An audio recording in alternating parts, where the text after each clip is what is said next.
In a startling documentary, the CBS network suggested that only around 30% of the weapons sent by the West to Ukraine make it to the front lines.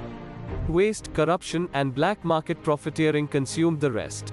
The United States of America network recounted that the US sent $54 billion, the United Kingdom $3 billion, and the European Union $2.5 billion in military aid to Kyiv. The assistance included rifles, grenades, anti-tank missiles, and multiple launch rocket systems.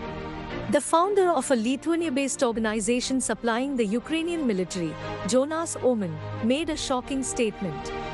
All of this stuff goes across the border, and then something happens, kind of like 30% of it reaches its final destination. The weapons must make it through power lords, oligarchs, and political players before getting to the front lines.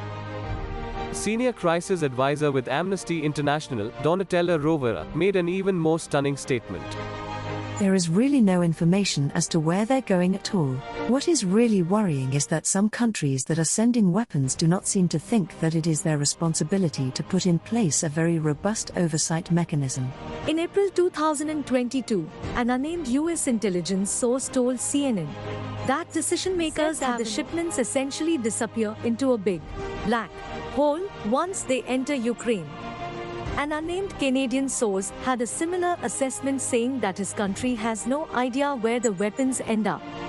The European Union Agency for Law Enforcement Cooperation, or Europol, claimed that some weapons showed up with organized crime groups in the EU, while the Russian government warned about some of them showing up in West Asia.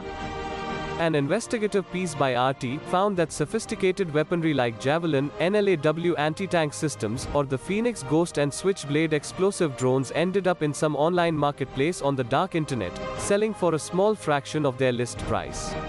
Transparency International, a global advocacy group, ranked Ukraine as one of the most corrupt countries in the world, at 122 out of 180 being the most corrupt. German newspaper Die Welt published extracts of a biography, Zelensky a biography, which alleges secret deals of Ukrainian President Volodymyr Zelensky, providing details of secret accounts in tax havens like the British Virgin Islands and Belize. The biography from Slitstvo.info also alleged kickbacks from Ukrainian oligarch Igor Kolomoisky, transferred to ghost accounts held in the name of Zelensky's friends. Last October, Kyiv cancelled a documentary Offshore 95, based on Zelensky's dealings outlined by Pandora Papers. Of late, some United States and German lawmakers have voiced opposition to NATO policy on Ukraine. While some are concerned about the disappearing aid, some question the policy of confrontation over Ukraine. Writing in the New York Times, famous columnist Thomas L. Friedman claimed that there is deep mistrust between US President Joe Biden and Zelensky. Privately, US officials are a lot more concerned about Ukraine's leadership than they are letting on. There is deep mistrust between the White House and Ukraine President Vladimir Zelensky, considerably more than has been reported. He also alleged that there was some funny business in Zelensky's decision to fire Prosecutor General Irina Venediktova and the head of the State Security Service, Ivan Buknov, in mid-July. It is as if we don't want to look too closely under the hood in Kiev for fear of what corruption or antics we might see when we have invested so much there. Sadly, the USA has a terrible track record of oversight.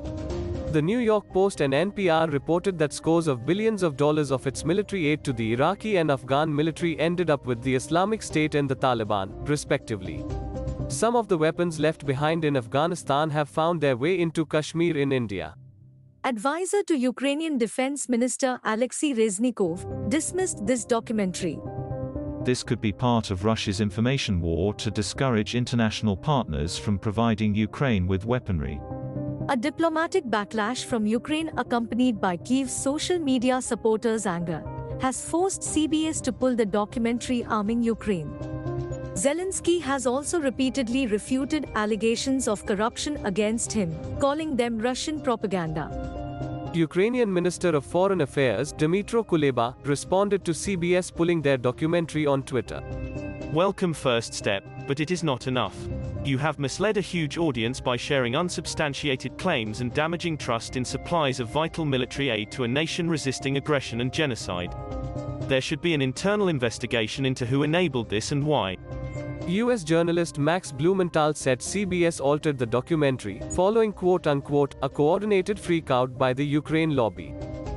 Since 2008, media houses have pushed two narratives, one each for Ukraine and Russia.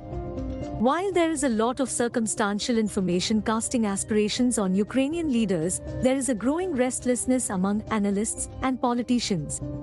Such polarization, even among analysts and journalists, makes it extremely difficult to confidently say which one is correct.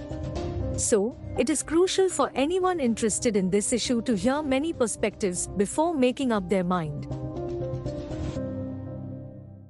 If you like this content, please press the like button and share it with your family and friends. Please consider subscribing to this channel. It is free. Press the bell icon to receive notifications about new content.